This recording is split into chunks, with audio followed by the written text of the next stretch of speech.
واپسی وہ پھٹتے ہی motor driver نے ہمیں جگا دیا اور نماز پڑھنے کے بعد ہم موٹر میں سوار ہو کر مینا کی طرف چل پڑے۔ دفتن قدرت چلائے، کنکریاں بھول تو نہیں آئے؟ ارے میں نے گھبراہٹ میں ادھر ادھر دیکھا۔ یہ رہیں۔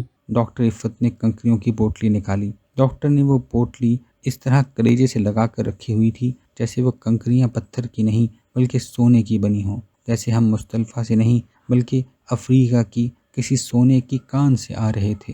صرف ڈاکٹر عفت ہی نہیں، تمام زائرین کنکریوں کی پوٹلیاں سینے سے لگائے بیٹھے تھے۔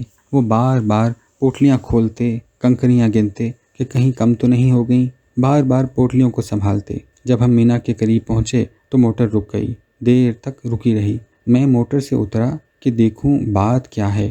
دیکھا تو سینکڑوں بسوں کی لائن لگی ہوئی تھی۔ مینا کے موڑ پر جہاں بہت سی سڑکیں ملتی ہیں ٹریفک جام ہو رہی تھی۔ میں نے واپس آ کر قدرت سے کہا، یہ ٹریفک جام 3-4 گھنٹوں سے پہلے صاف نہ ہوگا۔ اس مقام سے مینا صرف 4 فرلانگ دور تھا اور فندق الکاکی کا خیمہ زیادہ سے زیادہ 1 میل ہوگا، اس لیے ہم نے پیدل چلنے کا فیصلہ کر لیا۔ جب مجھے یہ علم ہوا کہ ہم مینا میں 3 دن قیام کریں گے تو میں گھبرا گیا۔ مینا کی اضطراب بھری اداسی نے مجھے چاروں طرف سے گھیر لیا۔ اب کیا ہوگا؟ میں نے سوچا، اس وسوسوں بھرے شہر میں 3 دن کیسے گزریں گے؟ میرے سامنے مینا کے ہوٹل والے بزرگ آ کھڑے ہوئے۔ یہ مینا ہے بھائی صاحب، وہ بولے، انتشار کا شہر، تذبذب کا شہر، الہات کا شہر۔ پچھلی بار تو اندھے کے ہاتھ سے لاٹھی چھوٹی تھی، اب کی بار پتہ نہیں کیا ہو جائے۔ میں چونک پڑا۔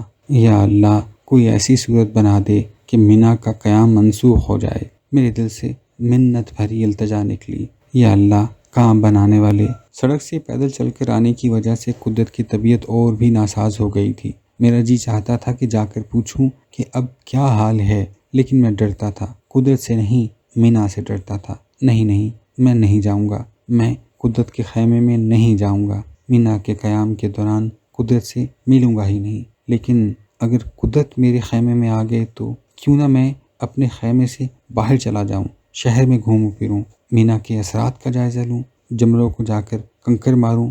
میں جانے کے لیے تیار ہونے لگا۔ تیار ہوتے ہوئے رہ کر میرے دل میں خیال آتا تھا،